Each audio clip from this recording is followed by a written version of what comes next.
أشهد أن لا إله إلا الله وحده لا شريك له وأشهد أن محمدا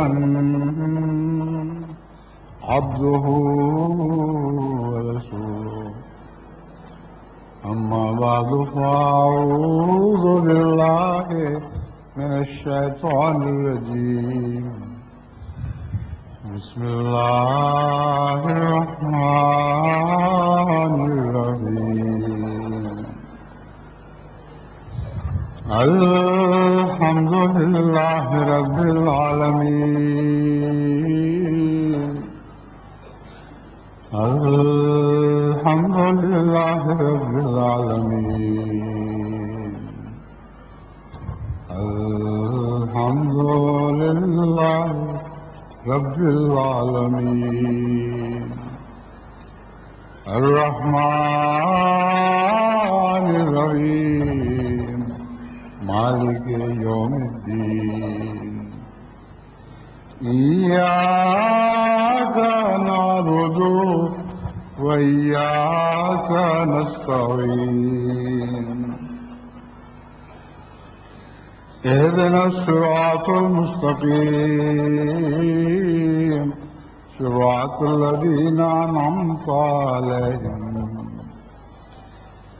غير المغضوب عليهم ولا الضالين۔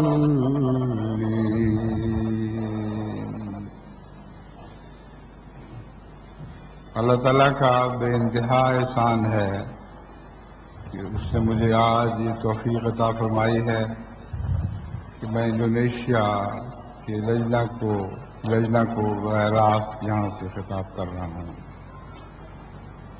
اللہ تعالیٰ سب شامل ہونے والی خواتین پر رحمت فرمائے، خیریت سے آئیں، خیریت سے واپس جائیں، ان کے بچوں کی حفاظت فرمائے، اور کوئی بھی تکلیف دہ خبر ہمیں ان کی واپسی کے بارے میں معلوم ہمیں نہ پہنچے۔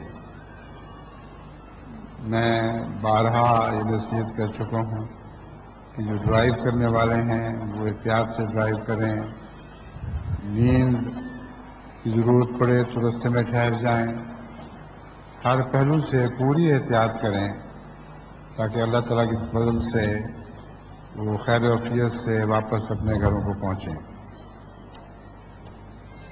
آج کے خطاب کے لیے مختلف موضوعات میں نے چنے ہیں، اور ان کے متعلق عموماً مجھے امیر صاحب کی طرف سے بھی اور لجنہ امائلہ کی صدر کی طرف سے بھی مشورہ دیا گیا تھا، تو میں نے خلاصتاً بعض باتیں آپ کے سامنے رکھنی ہیں۔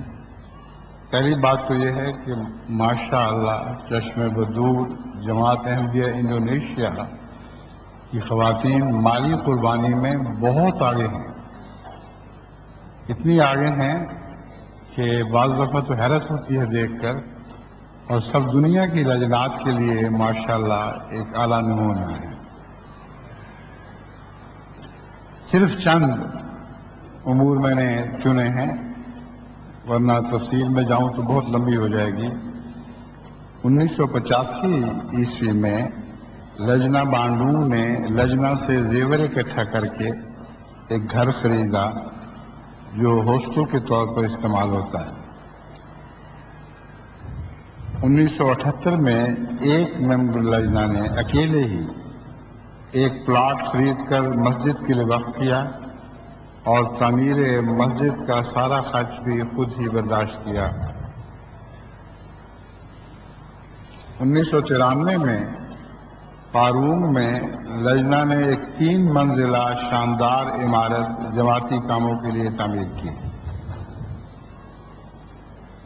نیز جماعت انڈونیشیا کی 75 سالہ منزل طے کرنے پر لجنہ نے 22 کروڑ 50 لاکھ سے زائد کی مالی قربانی کے علاوہ بیش بہا زیورات کی قربانی بھی پیش کی۔ اللہ تعالیٰ ان سب قربانی کرنے والیوں کو بے انتہا جزا عطا فرمائے۔ ماشاءاللہ یہ مالی قربانی میں کسی پہلو سے بھی آپ دنیا کی کسی دوسری جماعت سے پیچھے نہیں ہیں۔ ایک اور بات ایسی ہے جس میں آپ سب دنیا پر سبقت لے گئے ہیں۔ جہاں تک مجھے اطلاع ہے کہیں بھی اس پہلو سے کسی لجنہ نے ایسی قربانی کا مظاہرہ نہیں کیا۔ 1985 میں 1000 ممبرات لجنہ نے اپنی آنکھوں کا عطیہ حکومت کے متعلقہ ادارے کو پیش کیا۔ اللہ تعالیٰ ان کو نور آخرت سے منور فرمائے۔ دنیا کی آنکھ انہوں نے دنیا ہی میں خدمت کے لیے پیش کر دی۔ اللہ تعالیٰ بہترین جزا عطا فرمائے۔ اسی طرح زلازل سے نقصان کے یہ خدمت خلق کے متعلق امور ہیں۔ مختلف زلزلے بڑے بڑے سخت انڈونیشیا میں آتے رہتے ہیں۔ ان سے جب بھی بڑا نقصان پہنچا ہے لجنہ معاہلہ نے بڑھ چڑھ کر مصیبت زدگان کے لیے مالی قربانی کی ہے۔ ایک اور بڑی خدمت کا کام یہ ہے کہ صاف پانی مہیا کرنے کے لیے جو اسکیم چل رہی ہے یہاں، اس میں ایک احمدی خاتون نے اکیلی ہی اتنی رقم مہیا کی جس سے 300 خاندانوں کی ضرورت پوری ہوتی رہے گی۔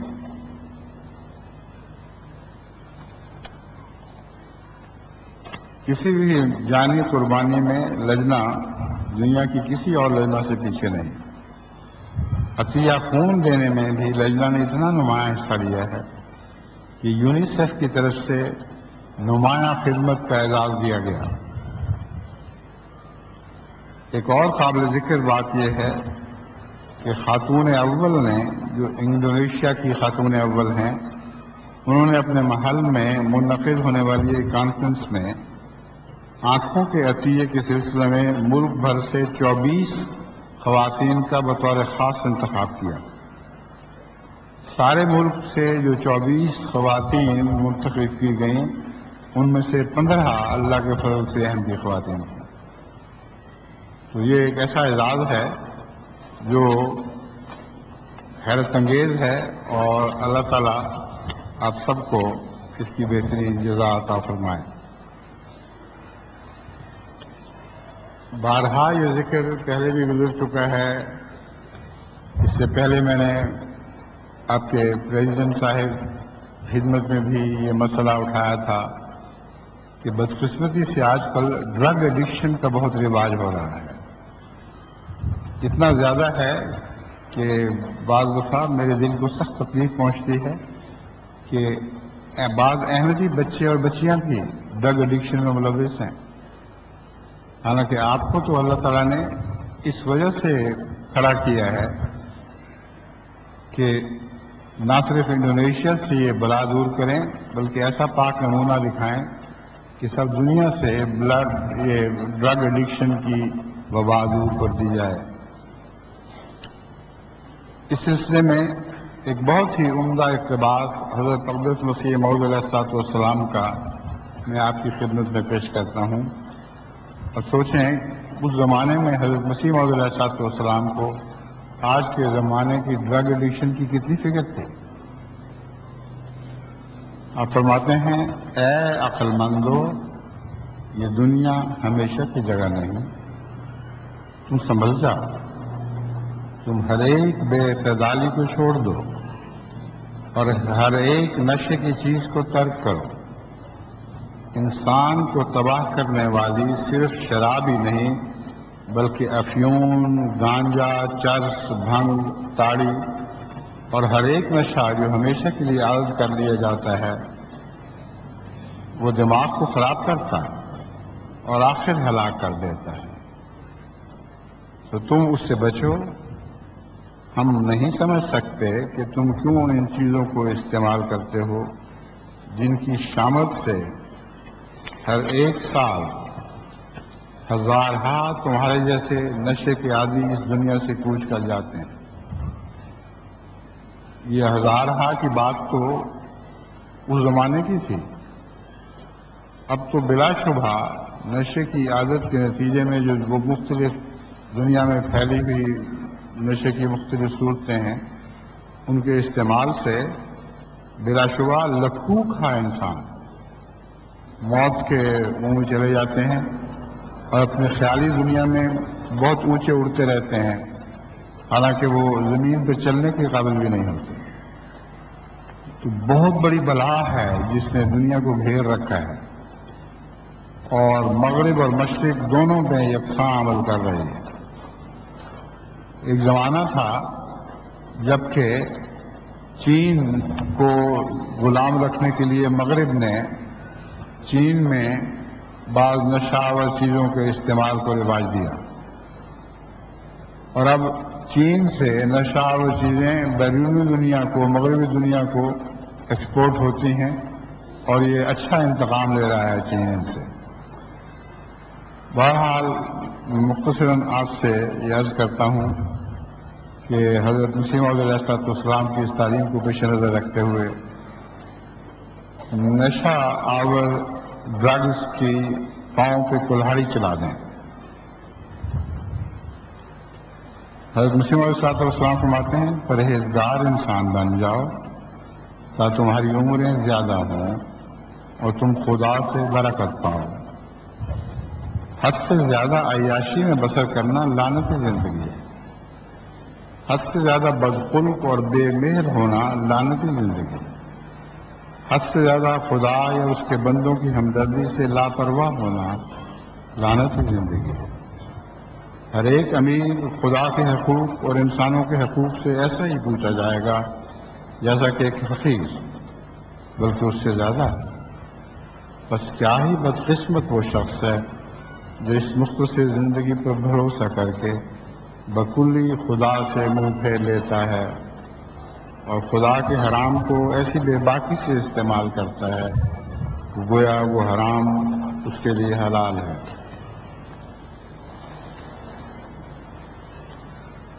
اب میں آپ کے لیے حضرت عبدالس ام المومنین رضی اللہ تعالی عنہ کا تربیت کا نمونہ پیش کرتا ہوں۔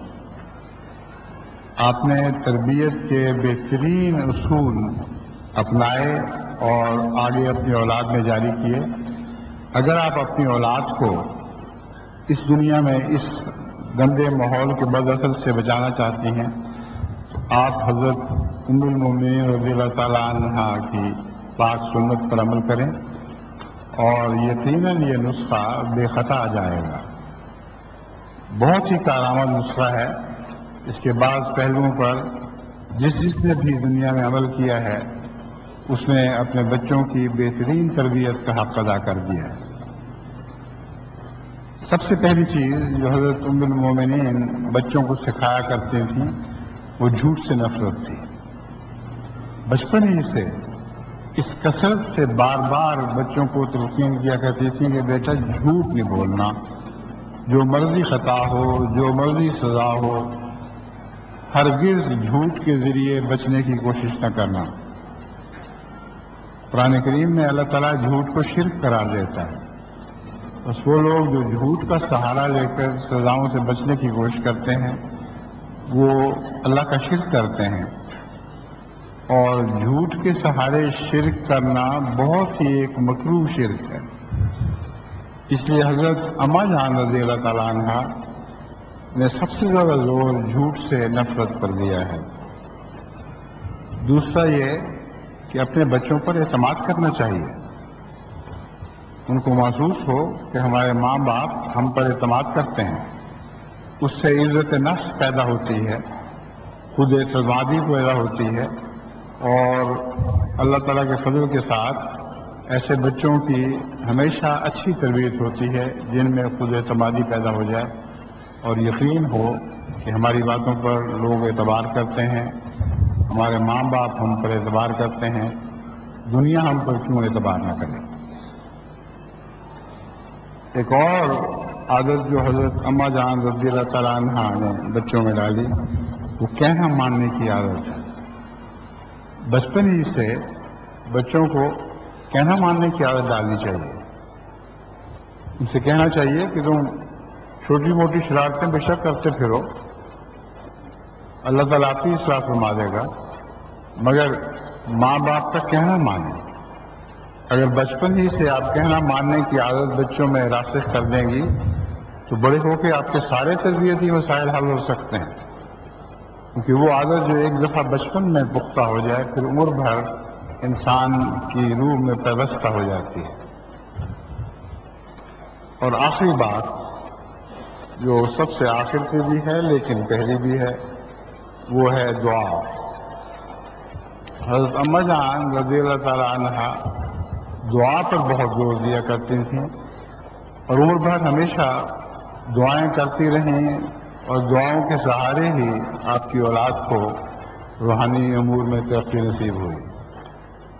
حضرت مسیح موعود علیہ السلام کا تو اوڑھنا بچھونا دعا تھی، وہی دعا حضرت اماں جان نے حضرت مسیح موعود علیہ السلام سے سیکھی، یعنی دعا کرنے کی عادت، اور دن رات دعا کرتی رہتی تھی۔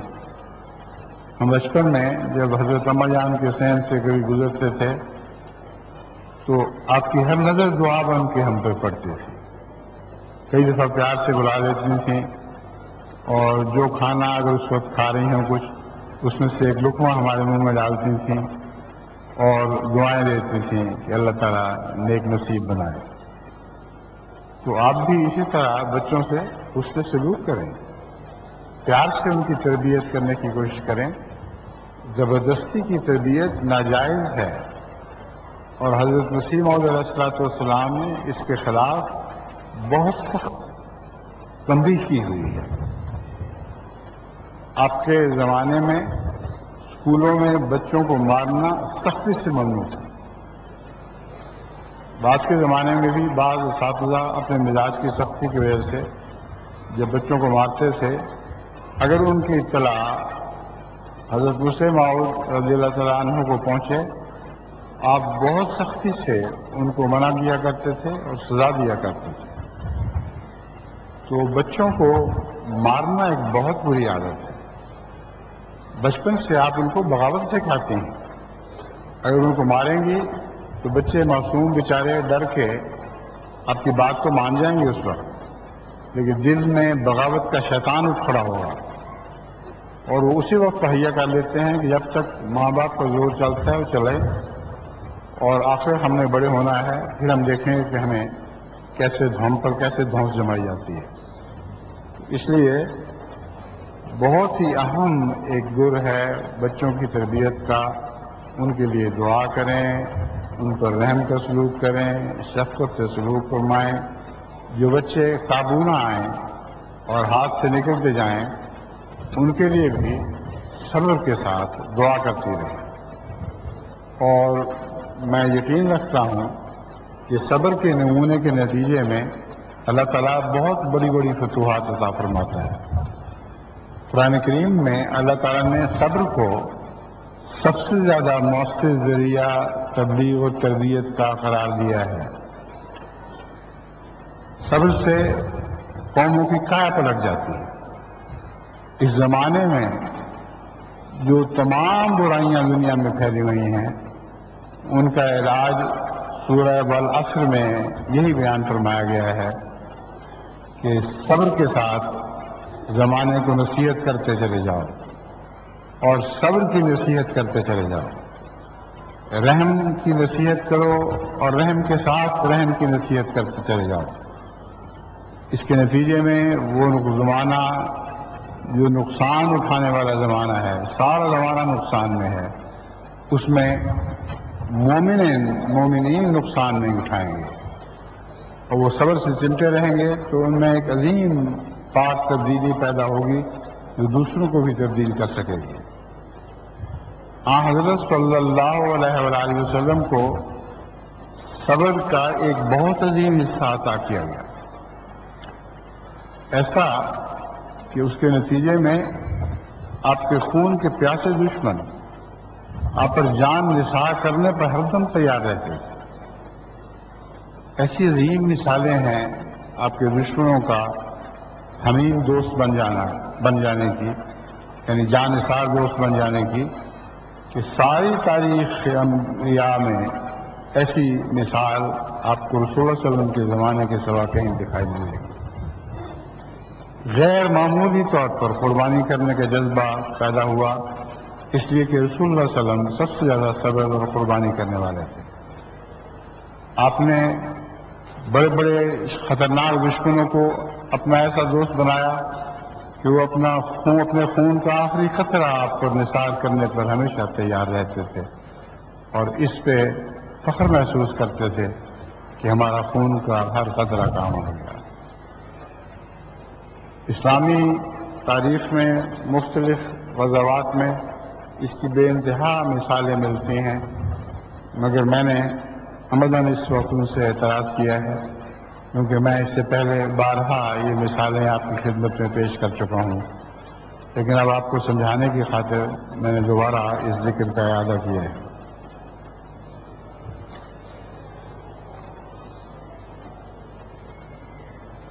ابھی چونکہ اس تقریر کا ترجمہ بھی ہونا ہے اور میں کوشش کر رہا ہوں کہ تھوڑے وقت میں اس خطاب کو ختم کروں، اس لیے آخر پر میں قناعت کے متعلق آپ کو کچھ کہنا چاہتا ہوں۔ حضرت جابر رضی اللہ تعالیٰ عنہ کی روایت ہے کہ حضور صلی اللہ علیہ وسلم نے فرمایا کہ قناعت ایک نا ختم ہونے والا خزانہ ہے۔ قناعت ایک ایسا خزانہ ہے جو کبھی ختم ہو ہی نہیں سکتا، کیونکہ جو کچھ خدا کی طرف سے آپ کو عطا ہوا اس کے اندر رہنے کی عادت کو قناعت کہتے ہیں۔ اور بہت سے غریب قناعت شعار ایسے ہیں جن کی ساری زندگی بڑے وقار سے گزری، اور قناعت کے ذریعے جو کچھ انہوں نے تھوڑا تھوڑا بچایا گھر میں، اس کے ذریعے آگے ان کی اولاد کا مستقبل بن گیا۔ قناعت ہر چیز میں ہونی چاہیے۔ پانی کی بات ابھی چل رہی تھی، پانی کے استعمال میں بھی قناعت ہونی چاہیے۔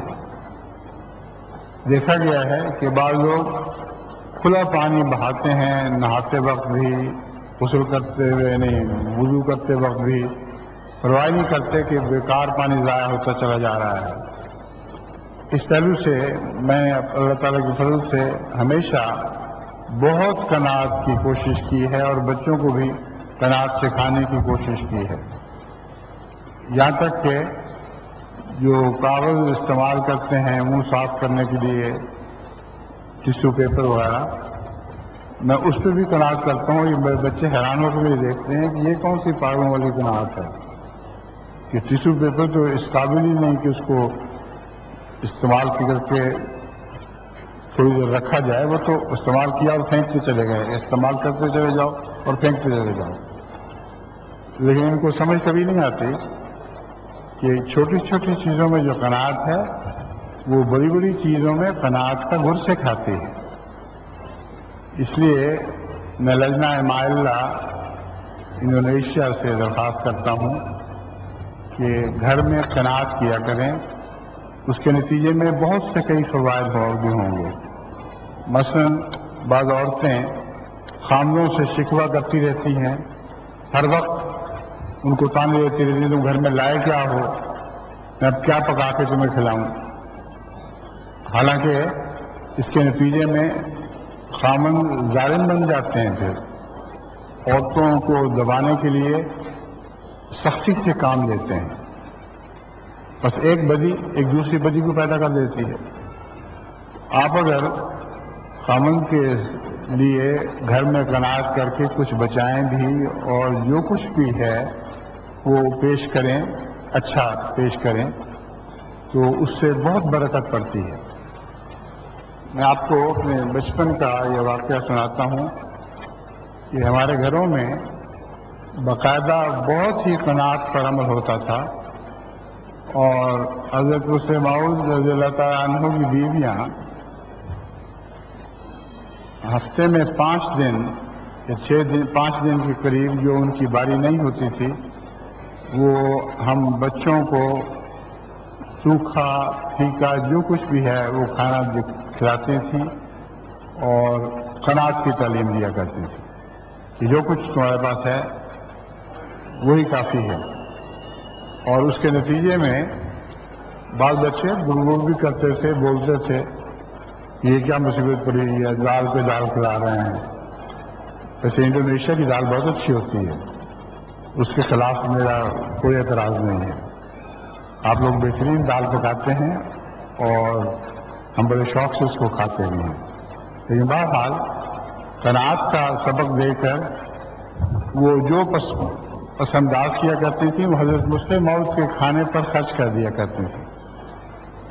اور جب حضرت مسلم موعود کی باری ہمارے گھر ہوا کرتی تھی تو وہ ہماری عید کا دن گویا ہوتا تھا کہ ہمیں بہترین کھانا اس وقت ملتا تھا، کیونکہ ہماری ماؤں نے حضرت مسلم موعود کی خاطر ہمیں یہ سکھایا تھا.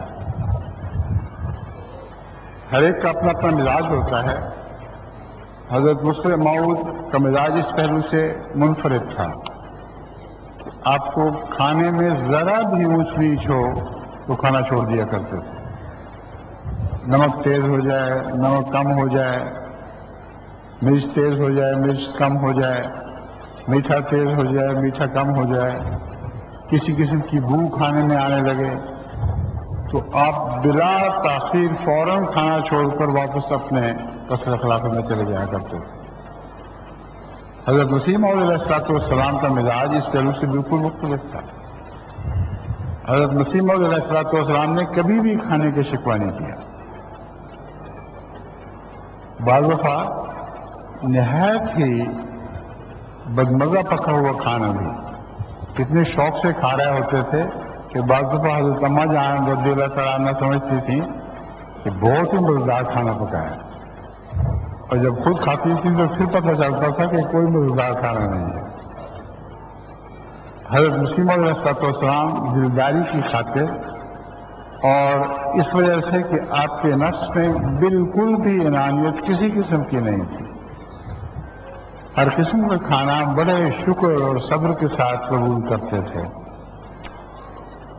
کئی دفعہ میں نے سوچا ہے جب میری خاطریں کرتے ہیں بچے بھی اور جب آپ لوگ سب بے انتہا خاطریں کرتے ہیں تو مجھے وہ اپنے بچپن کا زمانہ یاد آ جاتا ہے اور میں کہتا ہوں کہ دیکھو اللہ کی شان، کتنی نعمتیں اس نے مجھے عطا کر دیں جن کے میں اہل نہیں تھا. مگر اللہ تعالیٰ کے فضل کے ساتھ یہ قناعت کا خزانہ جو ہے یہ کبھی بھی ختم نہیں ہوگا، ہمیشہ چلتا رہے گا. آپ کو میں یہ آپ سے درخواست کرتا ہوں کہ اس نسخے کو بھی آزما کے دیکھیں، جیسا کہ حضرت مسلم فرماتے ہیں اے آزمانے والے یہ نسخہ بھی آزما.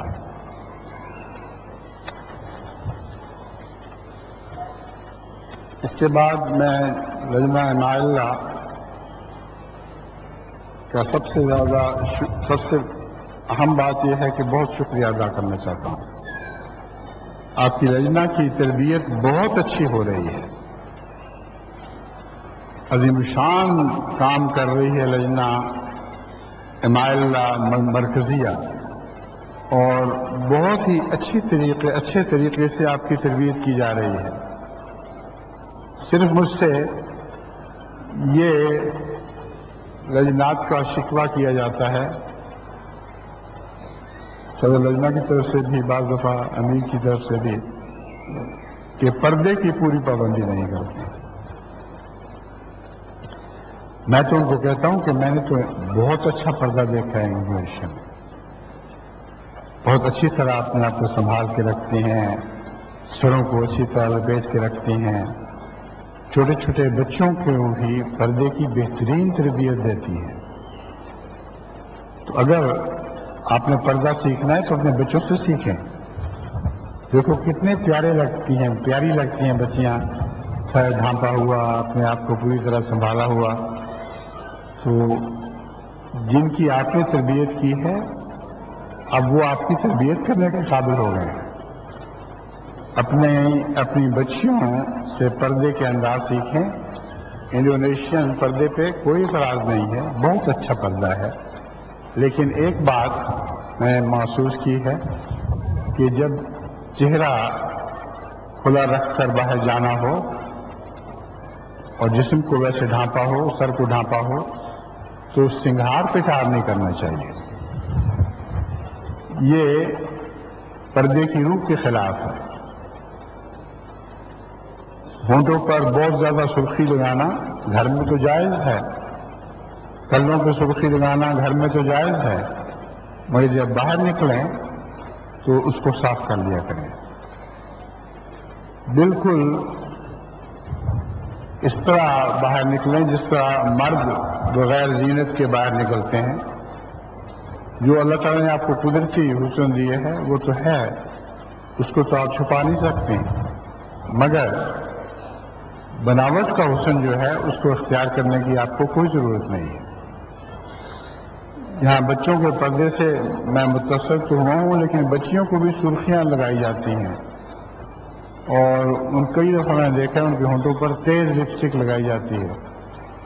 تو بچپن سے یہ عادت ڈالیں کہ بچوں کو کسی لپسٹک کی، کسی روج کی، کسی چیز کی ضرورت نہیں ہے۔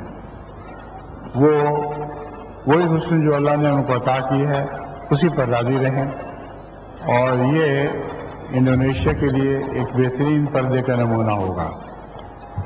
تو اس بات کے ساتھ میں اس بہت مختصر خطاب کو اب ختم کرتا ہوں، کیونکہ مجھے احساس ہے کہ اس کا بھی ترجمہ بھی ہونے والا ہے۔ تو اللہ تعالیٰ آپ سب پر فضل فرمائے۔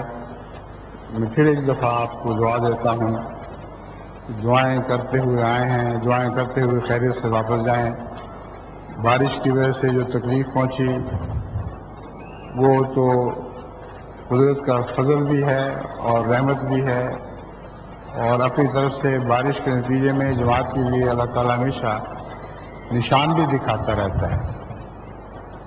جب انتہائی تیز بارش ہو رہی تھی تو نواز کے مان بعد امیر صاحب انڈونیشیا نے مجھ سے فرمایا کہ بارش تھمنے کی دعا کریں۔ ادھر انہوں نے کہا، ادھر بارش تھم گئی، اور اس کے بعد سے اب تک بالکل بارش نہیں ہوئی۔ بس جو تکلیف پہلی بارش کی وجہ سے پہنچی اس سے بھی فائدہ ہوا ہوگا، بہت سی بیماریاں دھل گئی ہوں گی۔ تو اللہ تعالیٰ نے احمدیت کے لیے بارش کو ہمیشہ نشان بنایا ہے، حیرت انگیز نشان دکھاتا ہے۔ افریقہ سے کثرت سے احمدیت کی قبولیت کی جو باتیں ملتی ہیں ان میں بارش کا نشان بتایا جاتا ہے۔ بارش اللہ کے اختیار میں ہے، وہ فضل اور رحمت کا نشان بن کے احمدیت کے لیے اترتی ہے، اور فضل اور رحمت کا نشان بن کے احمدیت کے لیے ہٹ بھی جاتی ہے جب ہٹنا ہو۔ یہ بندے کا اختیار نہیں، یہ محض اللہ کا احسان ہے جو جماعت احمدیہ پر دکھایا جاتا ہے۔ جیسا کہ میں بیان کر رہا تھا، افریقہ میں بارہا بارش نے یہ نشان دکھایا ہے۔ آپ کے یہاں بھی بارش کا ایک عظیم نشان حضرت مولوی رحمت علی صاحب کے زمانے کا جو میں نے نظم میں بھی بیان کیا ہے، وہ آپ کے سامنے انشاءاللہ نظم پیش کی جائے گی۔ وہ یہ نشان تھا کہ بہت سے لکڑی کے گھر سینکڑوں ایک دوسرے کے ساتھ جڑے ہوئے بنے ہوئے تھے۔ نہایت خوفناک آگ لگ گئی، اور ہوا کا رخ ایسا تھا کہ گھر پہ گھر جلاتی چلی گئی۔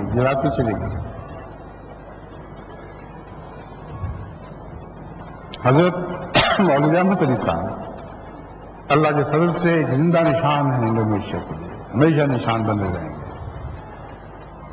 اب اپنے گھر میں بیٹھے ہوئے تھے اور آگ آپ کے گھر کے کنارے کو چھونے لگی تھی۔ سب لوگ نیچے اتر آئے جو پہلے ان کے پاس تھے، اور شور مچانا شروع کر دیا کہ خدا کے لیے تم بھی نیچے اتر جاؤ، آگ تمہیں جلا کے بھسم کر دیں گے۔ حضرت مولوی صاحب رحمۃ اللہ علیہ نے جواب دیا کہ دیکھو، میں اس ابراہیم کا غلام ہوں جس کے غلاموں کے بھی آگ غلام تھے، اور ناممکن ہے کہ یہ آگ مجھے یا میرے گھر پہ جلا سکے۔ آگ کے شعلے چھو رہے تھے، وہ مرد خدا اتنے توقع کے ساتھ وہ گھر میں بیٹھا ہوا تھا، صاف انکار کر دیا نیچے اترنے سے۔ اسی ہوا کے دوش پر بادل بھی چلے آ رہے تھے، عین اس وقت جب آگ کی لپٹیں آپ کے گھر کے ایک پہلو کو چھونے لگیں، آسمان سے اتنی زور سے بارش برسی کہ وہ آگ خود اپنی راکھ پر ڈھیر ہو گئی، اور انڈونیشیا کو ایک عظیم شان نشان اللہ تعالیٰ نے دکھایا۔ بس یاد رکھیں، دعا اور توکل یہ دو عظیم شان باتیں ہیں جن کے ذریعے آپ کو انشاءاللہ تعالی اللہ تعالیٰ ہر بلا سے، ہر آگ سے محفوظ رکھے گا۔ اس کے بعد میں آپ سے درخواست کرتا ہوں کہ خاموش دعا میں میرے ساتھ شامل ہو جائیں، پھر اس کے بعد ترجمہ کیا جائے گا۔ آئیے اب دعا کر لیجیے۔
آمین۔ السلام علیکم ورحمۃ اللہ۔